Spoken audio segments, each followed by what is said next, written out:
तो भाइयों, अगर आपने इस सीरीज के 1 से 15 चैप्टर तक वाली वीडियो नहीं देखी है तो पहले वो देख लो, क्योंकि ये वीडियो 16 से 18 चैप्टर तक की है। ये मानवा अभी ऑन गोइंग है और अभी तक इसके सिर्फ 18 चैप्टर ही आए हैं, आगे और भी आएंगे। साथ ही मैंने एक और नई सीरीज मैड डॉग भी स्टार्ट की है, जो इस सीरीज की तरह ही काफी बेहतरीन है। उस सीरीज के भी सारे चैप्टर चैनल पर आने बाकी है और अभी मैड डॉग सीरीज ही कंटिन्यू रहेगी, तो उसे भी एक बार जरूर देख लेना, ताकि आप चैनल के साथ सीरीज को कंटिन्यू कर सको। क्योंकि मैं चैनल पर हर सीरीज के सारे चैप्टर कवर करता हूँ, बीच में खत्म या दूसरा मानवा नहीं लाता तब तक उसके सारे चैप्टर्स एक्सप्लेन न कर दूं।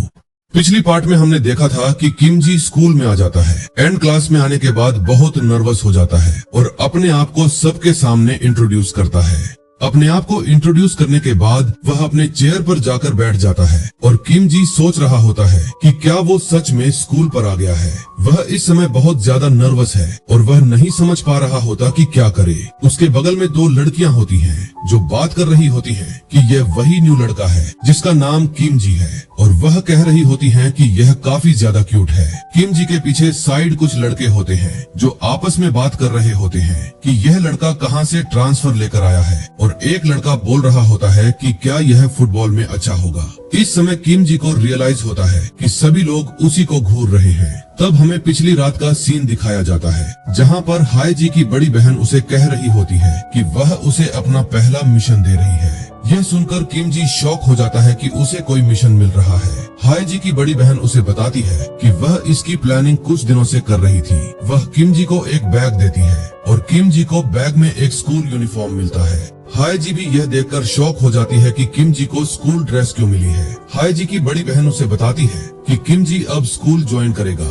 जो कि हाय जी का ही स्कूल होता है और यही उसका पहला मिशन है। वापस हमें स्कूल का सीन दिखाया जाता है, जहां क्लास खत्म होने के बाद सभी लोग किम जी के आसपास आ जाते हैं और उससे बहुत सारे सवाल करने लगते हैं। एक लड़की कह रही होती है कि तुम्हारा इंस्टा अकाउंट क्या है। एक लड़का बोल रहा होता है कि तुम्हारे शोल्डर तो काफी बड़े हैं, और एक कह रहा होता है क्या तुम वर्कआउट करते हो। उनमें से काफी सारे लोग उससे कई तरह के क्वेश्चन कर रहे होते हैं कि वह कहां से आया है, उसे कौन सा गेम खेलना पसंद है, उसका पुराना स्कूल कहां है और उसकी हैबिट क्या है। वहीं हमें फिर से रात का सीन दिखाया जाता है, जहां हाय जी की बड़ी बहन उसे बोल रही होती है कि तुम नॉर्मल एक्ट नहीं कर सकते, इसलिए तुम्हें स्कूल में जाकर लोगों के साथ मिलना जुलना होगा ताकि तुम एक नॉर्मल पर्सन की तरह बिहेव कर पाओ। वह उसे यह भी बताती है कि तुम वहां अपने म्यूटेंट पावर्स का उपयोग नहीं करोगे। फिर से हमें स्कूल का सीन दिखाया जाता है, जहां उसके क्लासमेट सवाल पूछना बंद ही नहीं कर रहे होते हैं। एक लड़की कह रही होती है कि क्या तुम्हारी गर्लफ्रेंड है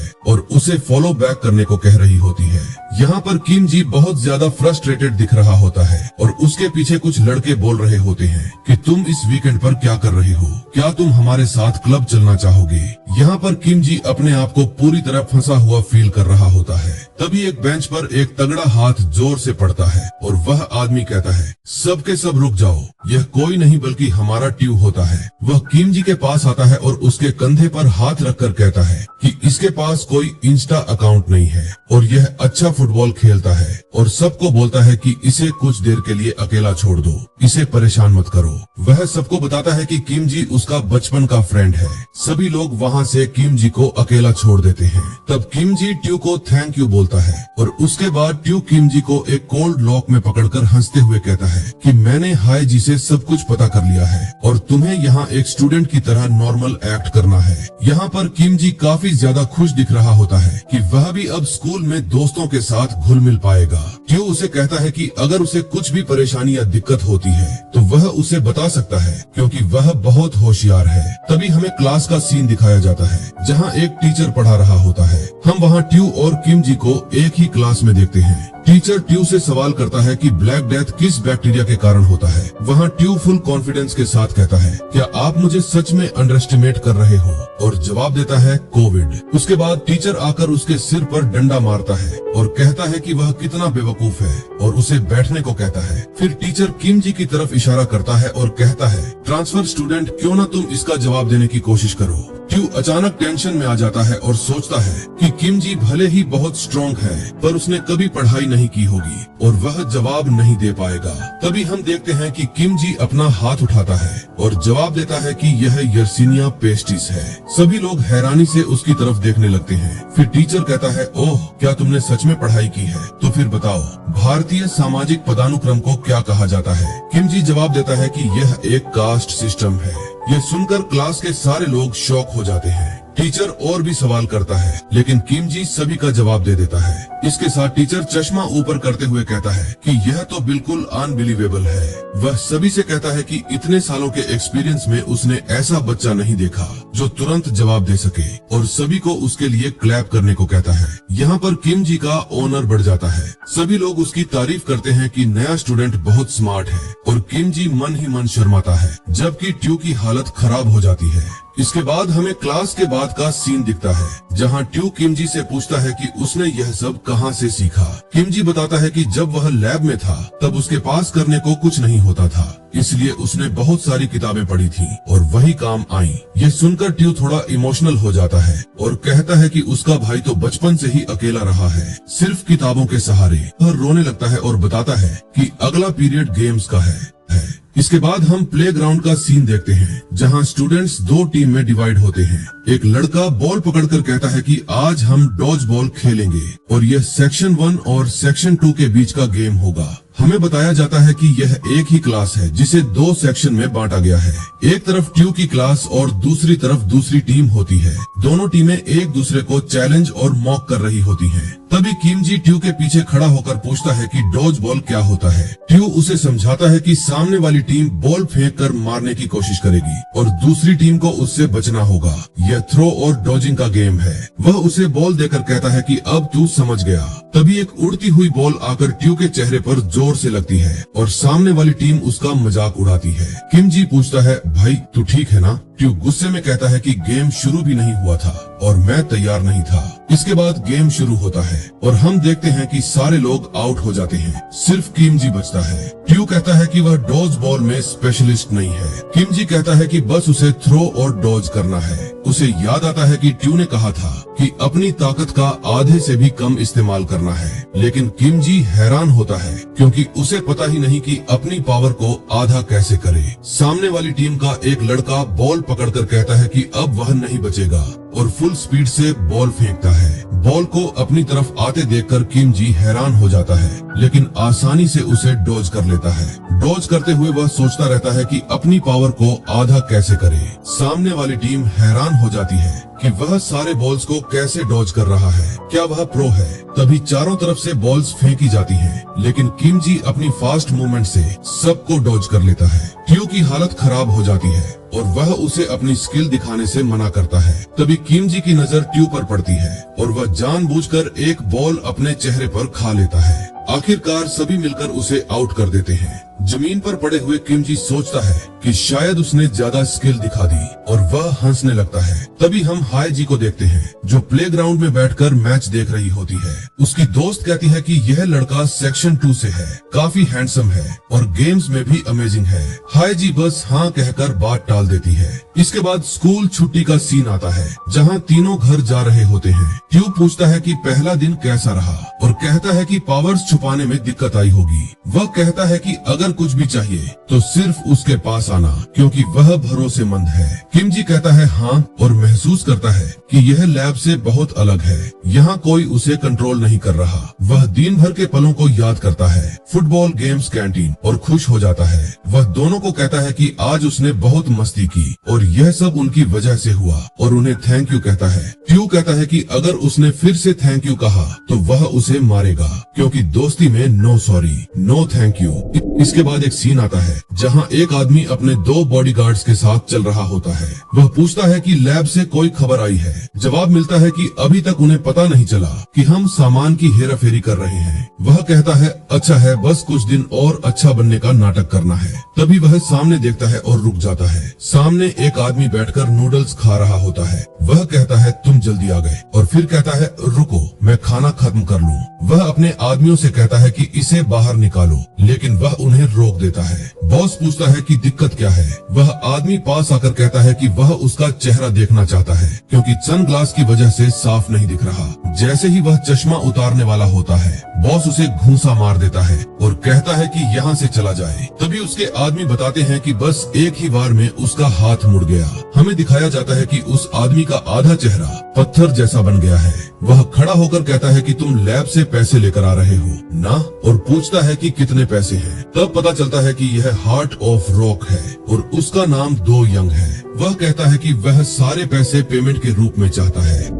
हमें स्कूल के प्लेग्राउंड का सीन दिखाया जाता है, जहाँ पर बच्चे फुटबॉल खेल रहे होते हैं। तभी हमें किमजी बता रहा होता है कि उसे स्कूल में आए हुए करीब एक सप्ताह हो गया है और यह उसका पहला मिशन है, जो कि हाई जी की बड़ी बहन ने उसको दिया है कि मुझे एक नॉर्मल पर्सन की तरह एक्ट करना है और ऑर्डिनरी लाइफ जीनी है। फिर वह बताता है कि क्लास में मुझे शुरुआत में बहुत ऑकवर्ड फील होता था और नॉर्मल लगने के लिए अजीब एक्टिंग करता था। इसी के साथ मैं डरता था कि कोई मेरी सच्चाई ना पहचान जाए। उन फालतू की टेंशनों के चक्कर में मैं सही में स्कूल लाइफ एंजॉय नहीं कर पा रहा था। लेकिन अब जब वो अपनी ही उम्र के लड़कों के साथ पढ़ाई लिखाई करनी शुरू की, उनके साथ खाया पिया और साथ में रहा, तब जाकर उसे एक बात समझ आई कि स्कूल एक प्लेफुल प्लेस है। यहाँ ढेर सारा ज्ञान, डिसिप्लिन, दोस्ती और अच्छे दोस्त मिलते हैं और हर बच्चे को अपनी लाइफ में यहाँ जरूर आना चाहिए। फिर हमें टयू को देखते हैं, जो कि किमजी को फुटबॉल पास करता है। किमजी ने अपने ऊपर आते हुए फुटबॉल को देखा है और सोचता है कि मुझे अभी भी भरोसा नहीं हो रहा कि मैं उस नर्क लैब से निकलकर ऐसे यहाँ खेल रहा हूँ। फिर वह अपने चेस्ट से फुटबॉल को रोकता है और फ्रंट की तरफ आगे बढ़ता है। उसके बाद जब वह किक करने के लिए जाता है तो वह फुटबॉल को नहीं मार पाता और वहीं नीचे गिर जाता है। इसको देखकर दो लड़के बोल रहे होते हैं कि यह कितना नूब है और बात करते हैं कि क्या किमजी स्पोर्ट में उतना भी अच्छा नहीं है। और वहीं किमजी वहीं बैठा हुआ सोच रहा होता है कि इससे तो मैं नॉर्मल पर्सन की तरह हो गया हूँ। उसके बाद हम हाई जी को देखते हैं, जो कि अपना बैग लेकर आती है और उन दोनों को कहती है कि चलो अब घर चलते हैं। उसके बाद हम देखते हैं कि तीनों स्कूल से निकल जाते हैं, अपने घर की तरफ जाने लगते हैं। बीच रास्ते में तीनों कुछ न कुछ खरीद कर खाते हुए जाते हैं। किमजी अपने हाथ में चिकन कबाब, मुर्गे की सीख पकड़े हुए सोच रहा होता है कि ये चिकन कबाब बहुत अच्छी महक रही है। ये तीखी और नमकीन खुशबू ऐसी महसूस हो रही है जैसे यह मेरे चेहरे के चारों ओर लिपट रही हो। टयू फिर कहता है, यह बदमाश, जब भी मैं इसके लिए कुछ खरीदता हूँ तो ये हर बार ऐसा ही करता है। हाई जी भी कहती है कि किमजी तुम कब तक बस इसे निहारते रहोगे। किमजी दोनों से कहता है कि यह काफी अच्छा महक रहा है। उसके बाद टयू मस्ती करता है और किमजी का चिकन कबाब छीनने की कोशिश करता है और कहता है कि भाई तू इसे कब से देख रहा है, दे इसे मैं खा लेता हूँ। किमजी कहता है कि नहीं, मैं इसे नहीं दूंगा और मैं इसे अकेले ही खाऊंगा। हाई जी उससे कहती है कि जल्दी खा लो वरना वह ठंडी हो जाएगी। तभी तीनों को एक साउंड सुनाई देती है। टयू कहता है कि यह किसी ह्यूमन वॉइस की तरह है। हमें दिखाया जाता है कि दो यंग जमीन पर पड़ा है और वह चल भी नहीं पा रहा होता है। बोल रहा होता है, मैं बहुत ज्यादा भूखा हूँ, क्योंकि उसने पिछली फाइट में अपनी बहुत सारी पावर्स का उपयोग कर लिया था और इस टाइम मुझे कुछ खाने की बहुत ज्यादा जरूरत है। फिर उसके सामने फूलों का एक फ्लावर बेड देखता है। वह उसकी तरफ हाथ बढ़ाता है और कहता है कि इसकी मिट्टी को खा के वह अपने हार्ट के लिए एनर्जी इकट्ठा कर पाएगा। तभी किमजी उसका हाथ पकड़ लेता है और कहता है कि उसे मिट्टी नहीं खाना चाहिए। फिर दो यंग झूठ कहता है कि नहीं, मैं यह खाने का ट्राई नहीं कर रहा था। किमजी कहता है कि अगर तुम यह मिट्टी खाओगे तो तुम्हारे पेट में दर्द हो जाएगा। इसके बजाय तुम यहाँ के डेंडेलियन के पत्ते और 4 पंखुड़ियों वाले फ्लावर को खा सकते हो। फिर वो सब दो यंग को बेघर बोलकर दया दिखा रहे होते हैं। तभी दो यंग कहता है कि अरे तुम लोगों को शायद कोई गलतफहमी हुई है, मैं कोई बेघर व्यक्ति या वैसा कुछ नहीं हूँ। फिर तीनों शौक होकर उसे देखने लगते हैं। तभी दो यंग की नजर बहुत गहरी हो जाती है और वह कहता है, ये स्मेल तो। फिर वह किमजी के चिकन कबाब की तरफ इशारा करके कहता है कि क्या तुम यह मुझे दे सकते हो। किमजी यहाँ शॉक हो जाता है। किमजी उसे मना करने वाला होता है, लेकिन उस आदमी को देखकर लग रहा होता है कि जैसे मैं अपने पुराने खुद के रूप को देख रहा हूँ। किम जी सोचता है कि हाँ, मुझे भी बिल्कुल वैसे ही जैसे हाय जी ने मेरे लिए किया था। फिर किम जी ना चाहते हुए भी उसकी तरफ अपना चिकन कबाब बढ़ा देता है और कहता है कि ठीक है, लेकिन सिर्फ एक बाइट खाना। लेकिन दो यंग अपना खतरनाक सा मुंह खोलता है और एक बार में ही सारा खा लेता है और कहता है कि इससे मेरे को काफी आराम मिलेगा। लेकिन किम जी अब गुस्से में फट जाता है। इसके बाद दो यंग जमीन पर लेट जाता है और कहता है कि अभी मुझे एहसास हो रहा है कि मैं जिंदा हूँ, और बोलता है कि बहुत बहुत धन्यवाद। चिकन, हरी प्याज और मसाले आपस में इतनी अच्छी तरह मिल गए कि इसका स्वाद वाकई शानदार था। अब तक का सबसे अच्छा चिकन कबाब था। किम जी कहता है कि यार, मैं तो एक सिंगल बाइट भी नहीं लिया था। उसके बाद दो यंग बैठ जाता है और अपने बैग में हाथ डालकर कहता है, मैं इस खाने के लिए तुमको पैसे जरूर दूंगा। उसके बाद उसके बैग में बहुत सारे पैसे देखकर वे तीनों शॉक हो जाते हैं और वह उन्हें कुछ पैसे देकर कहता है कि यह तुम्हारे खाने के लिए काफी होंगे, और उनकी तरफ पैसे बढ़ाता है। वे तीनों यह देखकर शॉक हो जाते हैं और कहते हैं कि यह सच में कोई भिखारी नहीं है। और किम जी कहता है कि ये पैसे तो बहुत ज्यादा हैं और इससे तो 30 चिकन कबाब इजीली खरीद सकते हैं। फिर हमें दिखाया जाता है कि एक बाइक पर दो चोर होते हैं जो कि दो यंग के बैग को उठाकर सीधे स्पीड से निकल जाते हैं। हाय जी उन्हें पकड़ने को बोलती है, अपना फोन निकालती है और कहती है कि हम तुरंत पुलिस में फोन करते हैं। वह देखती है कि तीनों जो कि वहाँ से गायब हो चुके होते हैं और उन चोरों के पीछे भागना शुरू कर दिया है। बाइक में बैठा पीछे वाला कहता है कि हमें 3 लोग पीछा कर रहे हैं, और सामने वाला जो बाइक चला रहा होता है वह कहता है कि वह साले बेवकूफ है,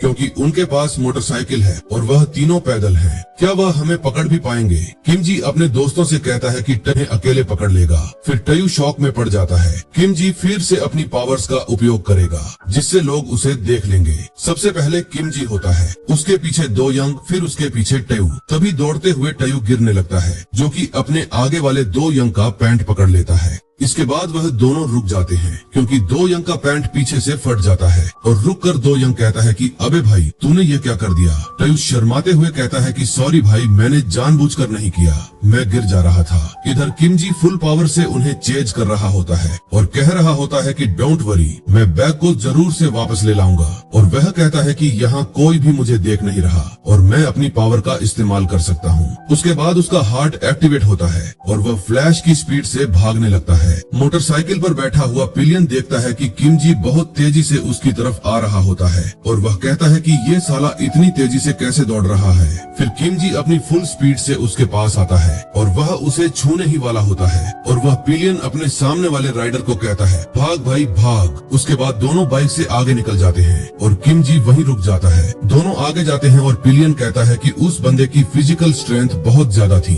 और वह काफी ज्यादा फास्ट था। आगे वाला राइडर पूछता है कि क्या वह अभी भी दिखाई दे रहा है। इसके बाद जब पिलियन पीछे मुड़ता है तो वह देखता है कि किम जी फिर फुल स्ट्रेंथ से उन्हें चेज करने के लिए बहुत फास्ट दौड़ रहा होता है। सामने वाला राइडर अपने पीछे वाले पिलियन को कहता है कि कुछ करो। उसके बाद पीछे बैठा हुआ आदमी अपने बैट से साइड में रखी हुई ब्रिक्स की टावर को मारता है जिससे उस पर रखी हुई ब्रिक्स किम जी के ऊपर गिरने लगती है। हमें सीन दिखाया जाता है कि वहाँ पर काफी ज्यादा ब्रिक्स गिर जाती हैं और वह दोनों बाइक पर आगे निकल जाते हैं और पीछे वाला पिलियन किम जी को मिडिल फिंगर दिखाते हुए कहता है कि अब आगे आके दिखा साले। पीछे हम देखते हैं कि ब्रिक्स के ढेर में से किम जी ऊपर निकलता है और कहता है कि मेरे सर पर चोट लगी, और वह कहता है कि वह उन्हें फिर से दोबारा पकड़ लेगा। वहाँ पर जो मजदूर काम कर रहे होते हैं वह किम जी को देखकर शॉक हो जाते हैं और कहते हैं कि यह क्या था, और एक आदमी पूछता है कि क्या वह ठीक है। दो लोग कह रहे होते हैं कि हमें उसे अस्पताल ले जाना चाहिए और एक आदमी कह रहा होता है कि वह काफी ज्यादा चोट खाया हुआ दिख रहा है। उसके बाद हमें सीन दिखाया जाता है कि वह बाइकर एक जगह पर आ जाता है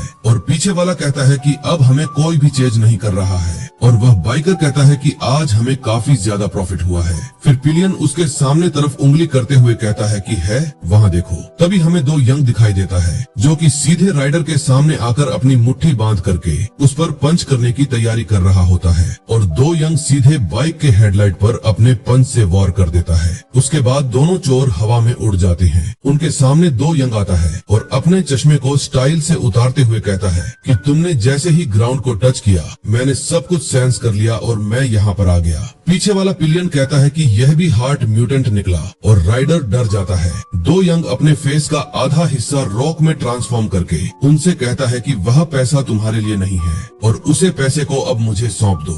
जो राइडर होता है वह अपनी जगह से उठता है और वह दो यंग के पास जाकर उसका हाथ मारकर दूर करके कहता है कि तुम्हें क्या लगता है, अगर तुम हार्ट म्यूटेंट हो इसका मतलब वह डर जाएगा। उसके बाद हमें दिखाया जाता है कि वहाँ पर बाइकर की गैंग आ जाती है जो उन दोनों को चारों तरफ से घेर लेती है। चोर राइडर उसके पास जाकर कहता है कि अब क्या करेगा। दो यंग तभी जमीन पर बैठता है और अपने हाथ को जमीन पर टच करता है और उसका हार्ट एक्टिव हो जाता है और उसके हाथ के पास एनर्जी फोर्स होने लगती है। सभी बाइकर्स उसकी तरफ आगे बढ़ने लगते हैं और वह देखते हैं कि वहाँ की जमीन जो कि हिल रही होती है बिल्कुल एक भूकंप की तरह। और उसके बाद हम देखते हैं कि जमीन के अंदर से कुछ पिलर्स निकलते हैं जो सीधे जमीन फाड़कर ऊपर आते हैं, जो इतने बड़े होते हैं कि पहाड़ बन जाते हैं। दो यंग उनसे कहता है कि वह उनको और उनके हाइड आउट को पूरी तरह बर्बाद कर देगा। उसके बाद दो यंग अपनी स्किल से पत्थर की साइज को बढ़ा देता है जिससे वहाँ का हाइड आउट तबाह हो जाता है।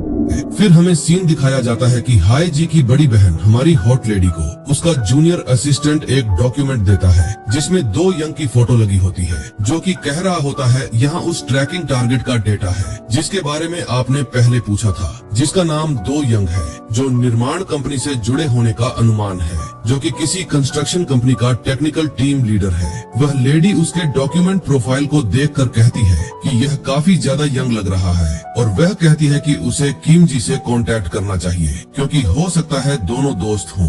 फिर हॉट लेडी किलर स्माइल करती है और बोलती है कि वह वही दोस्त हो सकता है।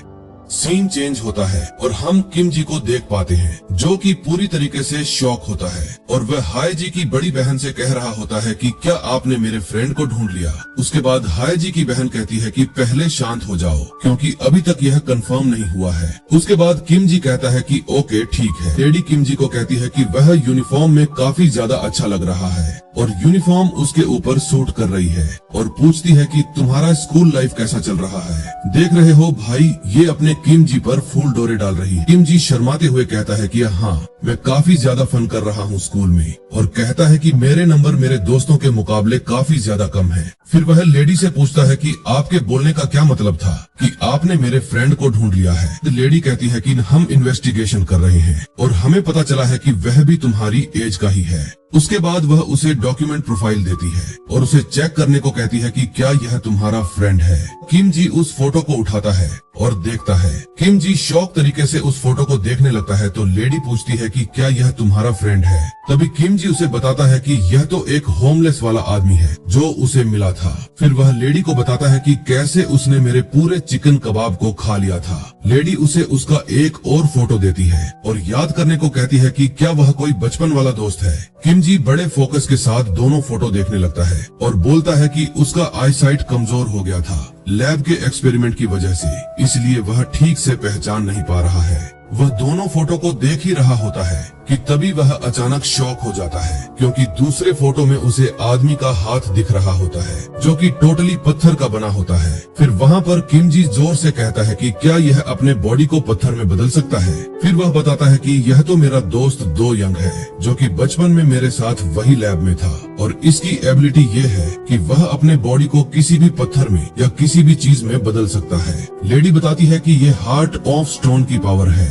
और कहती है कि तुमने इसे देखा था तो ये अभी कहाँ है। और लेडी यह भी कंफर्म करती है कि वह जीवन की तरह अभी भी लैब से जुड़ा हुआ है और लैब की मदद करता है और यह भी कहती है कि वह एक कंस्ट्रक्शन कंपनी का सीईओ है। वह बहुत ज्यादा अमीर है, उसने इस कंपनी से बहुत ज्यादा पैसे छापे हैं। इधर किम जी शॉक हो जाता है और सोचता है कि क्या यह भी जीवन की तरह उस कंपनी और उस लैब के साथ अभी भी जुड़ा हुआ है। फिर लेडी किम जी से कहती है कि वह उसे मिशन दे रही है कि उसको ये इन्वेस्टिगेशन करना होगा। क्या वह करना चाहेगा? किम जी मुस्कुराता है और कहता है कि वह ऑफ कोर्स करेगा। फिर हमें दिखाया जाता है एक कंस्ट्रक्शन कंपनी जो कि दो यंग कंस्ट्रक्शन नाम की एक ठेकेदार कंपनी है जो विभिन्न सार्वजनिक कार्यों को संभालती है। लेडी किम जी को मिशन देती है कि तुम अपनी पहचान छुपाकर उस कंस्ट्रक्शन एरिया पर जाओगे जहां कांग दो यंग काम करता है, जो कि कंपनी का प्रेसिडेंट है। तुम उससे मिलोगे और तुम इस बात की जांच करोगे कि वह लैब के साथ किस तरह का व्यापार कर रहा है। वह बताती है कि जब तुम उससे मिलोगे तो अपने मन में यह चीज याद रखना कि वह तुम्हारा पहले वाला दोस्त नहीं है, बल्कि एक अलग आदमी बन चुका है और दो यंग जीवन के मुकाबले काफी अंदर तक कंपनी और लैब से जुड़ा हुआ है। हॉट लेडी किम जी को काफी ज्यादा सतर्क रहने के लिए कहती है। लेडी बताती है कि हो सकता है दो यंग लैब से किसी नशीली दवा से प्रभावित हो। अगर तुम दो यंग को मना सके और यहाँ तक कि उसका उपयोग करने की हद तक जाए, हम शायद लैब को बर्बाद करने में सफल हो सकते हैं, क्योंकि लैब पीछे छुपकर किम जी के दोस्तों को अपने फायदे के लिए इस्तेमाल कर रही है। फिर हम टयू को देखते हैं, जो कि काफी ज्यादा फ्रस्ट्रेटेड और गुस्से में होता है और चिढ़ा होता है कि वह आखिर यहाँ क्यों है। वह बताता है कि किम जी ने तो उसे हेल्प मांगी और कहा कि उसकी जरूरत है, बट यहाँ तो वह उससे मजदूरी करवा रहा है। किम जी उसके पीछे होता है, जो कि दोनों काम कर रहे होते हैं। किम जी पूछता है कि टयू, क्या यह तुम्हारे लिए भारी है? उसके बाद टयू छिड़कर कहता है कि यह तो मेरे लिए बाएं हाथ का खेल है। अगर तुम्हें कोई हेल्प चाहिए तो तुम मुझे बता सकते हो। इसके बाद वह अपनी अजीब मुस्कान के साथ उसे थम्स अप देता है और कहता है कि वह ठीक है और किम जी को सिर्फ अपने बारे में सोचना चाहिए। वह किम जी से कहता है कि तुम अपने दोस्त की कंपनी में घुसपैठ कर रहे हो, है ना? और कहता है कि यह काफी ज्यादा मूवी जैसा एक स्पाई मिशन लग रहा है। टयू उससे कहता है कि तुम बस यह मेरे पर छोड़ दो। किम जी कहता है कि धन्यवाद मेरे भाई, मुझे पता है तुम मेरा साथ हमेशा दोगे। उसके बाद थक कर टयू पूछता है कि तुम अपने दोस्त से मिलने कब जा रहे हो? फिर किम जी बताता है कि एक्चुअली उसे नहीं पता कि उसका दोस्त यहाँ कब आएगा और वह कहाँ है। फिर यहाँ पर टयू फ्रस्ट्रेटेड हो जाता है और गुस्से में चिल्लाकर किम जी से कहता है कि उल्लू के पट्टे, अगर तुम्हें नहीं पता कि तुम्हारा दोस्त आखिर कहाँ है तो ये मत बोलना कि तुम्हारा प्लान ये है कि हम उसकी इस साइट पर रैंडम मजदूरी करेंगे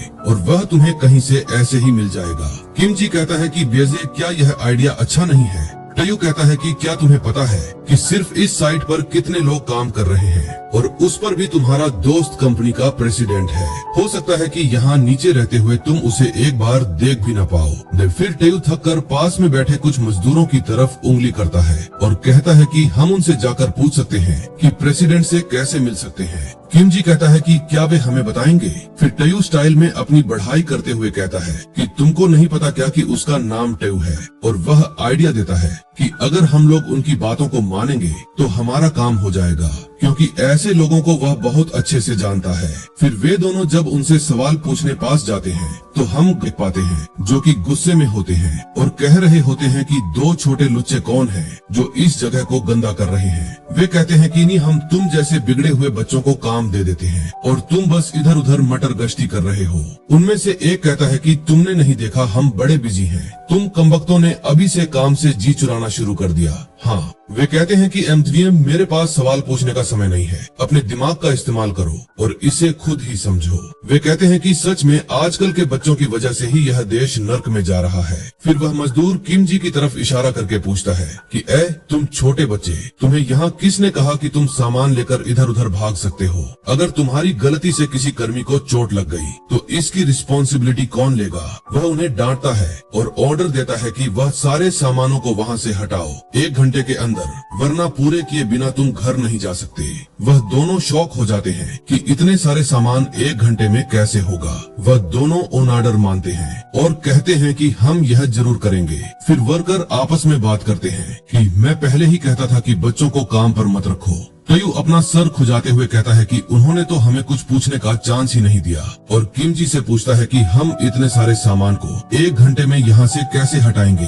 किम जी बोलता है कि हम पहले ही बहुत ज्यादा वजन उठाकर जल्दी जल्दी दौड़ रहे थे, और कहता है कि अगर हम फिर से दौड़ेंगे तो वह इसके लिए भी हम पर चिल्ला सकते हैं। फिर वह अपने दोनों हाथों से बहुत सारी बोरियां उठा लेता है और कहता है कि हम एक बार में ही ज्यादा वजन उठाकर धीरे धीरे चल सकते हैं। यह देखकर टयू उसे डांटने लगता है और कहता है कि यह एक बोरी 160 किलो की है और तुमने इतनी सारी बोरियां उठा ली हैं। अगर किसी ने देखा तो वह तुम्हें फिगर आउट कर लेगा, और किम जी को नीचे रखने को बोलता है। फिर वर्कर जो उनको देखते हैं कहते हैं कि ये लड़का फिर से दौड़कर काम कर रहा है। किम जी कहता है कि वह नहीं दौड़ रहा, बल्कि वह स्पीड से बस चल रहा है। वह जल्दी जल्दी भागकर अपना काम करने लगता है और उसके पीछे ट्यू होता है जो कि उसे रुकने को कह रहा होता है, जबकि बाकी वर्कर उसको देख रहे होते हैं। वर्कर आपस में बात करते हैं कि क्या उस बच्चे ने अभी सीमेंट की 8 बोरियां उठाई थी, ये किस तरह की ताकत है। किम जी और ट्यू सारे सामान को दूसरी जगह शिफ्ट कर देते हैं। ट्यू कहता है कि हमने 1 घंटे में सारे सामान को हटा दिया है और बताओ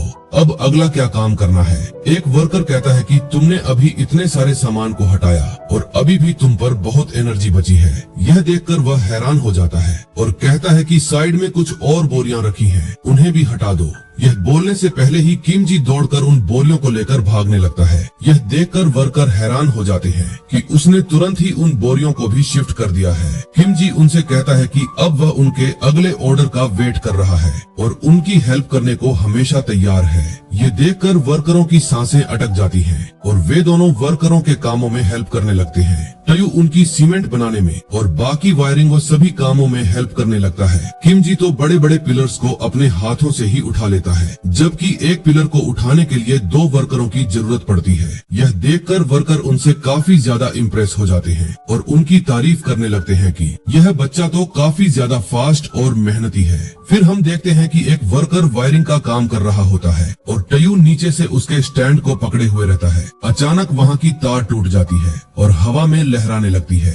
जिसमें बिजली फ्लो हो रहा होता है। वह एक वर्कर की ओर बढ़ती है और वह वर्कर डर जाता है। तभी किम जी आता है और उस तार को पकड़ लेता है और वर्कर उसे हटने को कहता है, लेकिन किम जी को एक बहुत बड़ा झटका लगता है। उसके बाद एक वर्कर जल्दी से स्विच को बंद करता है और सभी किम जी के पास आकर देखते हैं कि उसे कुछ हुआ तो नहीं। उसके बाद सभी पूछते हैं कि खैर तक को क्या वह ठीक है और सभी हैरान हो जाते हैं। किम जी हंसता हुआ उनसे कहता है कि वह बिल्कुल ठीक है। सभी लोग देखकर हैरान होते हैं कि कैसे इस बच्चे ने हाई वोल्टेज वाली तार को पकड़ लिया और उसके बॉडी को कुछ भी नहीं हुआ। वह उससे थैंक यू कहता है और कहता है कि अगर वह नहीं होता तो वह वर्कर आज मर जाता। सभी उसकी तारीफ करते हैं कि उसके रिफ्लेक्स बहुत ज्यादा फास्ट हैं और वह काफी ज्यादा अमेजिंग लड़का है। सभी उसके पास आते हैं और उसकी तारीफ करते हुए उससे पूछते हैं कि देखो क्या वह ठीक है या नहीं। किम जी कहता है कि चलो इन लोगों ने मुझे फिगर आउट नहीं किया कि मैं एक हार्ट म्यूटेंट हूँ और वह सोचता है कि ये वर्कर अंदर से बहुत ज्यादा अच्छे इंसान हैं, जबकि बाहर से काफी ज्यादा गुस्सैल और खड़ूस हैं। ट्यू धीरे से किम जी के पास आता है और कहता है कि भाई अच्छा मौका है, इनसे पूछ ले कि प्रेसिडेंट कहाँ होंगे। किम जी कहता है कि लेकिन हाय जी की बड़ी बहन ने हमें कहा है कि हम डायरेक्टली किसी से नहीं पूछ सकते, क्योंकि अगर हम डायरेक्टली पूछेंगे तो लैब वालों को पता चल सकता है। उसके बाद ट्यू उन सब से कहता है कि मुझे एक सवाल पूछना है और वह पूछता है कि इस प्लेस में हमारे उम्र के कितने लड़के हैं। वर्कर ट्यू को बताते हैं कि तुम्हारी एज ग्रुप के तो यहाँ बहुत लोग हैं और उनकी उम्र 30 से 40 के करीब है। ये सुनकर ट्यू चिढ़ जाता है और वर्कर कहते हैं कि वो बस मजाक कर रहे हैं। ट्यू सीधे पूछने वाला होता है कि 2 यंग कहाँ मिलेगा। किम जी उसका मुंह बंद करके सीधे उनसे पूछता है कि कंपनी में जो 20 साल से काम वाले लोग हैं। वर्कर सोचते हैं, फिर बोलते हैं कि हाँ 20 साल से काम वाले तो सिर्फ एक ग्रुप है जो इस कंस्ट्रक्शन में युवा लोग हैं। सही कहा ना। फिर किम जी पूछता है कि हम उनसे कैसे मिल सकते हैं। वर्कर उन्हें बताते हैं कि वे लोग काम को लेकर बहुत सीरियस हैं और उन्होंने हमसे बहुत ज्यादा पैसे और अपने हार्ड वर्क से पूरी कंपनी खड़ी की है। फिर वे बताते हैं कि वह वहाँ है और उंगली करके एक वैन की तरफ इशारा करते हैं। उस वैन में से एक आदमी बाहर निकलता है। यही देखकर ट्यू शॉक हो जाता है कि उनके कपड़े तो काफी ज्यादा ट्रेंडी लग रहे हैं। फिर हम देखते हैं कि 7 बंदे वहाँ से निकलते हैं जो कि ब्रांडेड कपड़े, ब्रांडेड बैग्स और कूल हेयर स्टाइल के साथ आ रहे होते हैं। ट्यू देखकर शॉक होता है कि वह इस कंस्ट्रक्शन कंपनी में काम करते हैं और इतने ब्रांडेड कपड़े पहने हुए हैं। फिर उनके पीछे से एक बंदा निकलता है जो कि 2 यंग होता है। वह अपना चश्मा उतारता है और किम जी को देखता है और उसके पास आकर पहचान लेता है कि तुम तो वही बंदे हो जिसने मुझे चिकन कबाब खिलाया था, और कहता है कि क्या हम कभी पहले मिले हैं। किम जी थोड़ा सा मुस्कुराता है और कहता है कि हम पहले मिल चुके हैं और बताता है कि हम 10 साल पहले मिल चुके हैं। इसी के साथ ही 18 चैप्टर खत्म होता है। यह सीरीज चैनल पर कंटिन्यू रहेगी, पर मैंने एक और न्यू सीरीज लाया है। तब तक आप सभी सीरीज एंजॉय करो, क्योंकि वही सीरीज अभी कंटिन्यू है।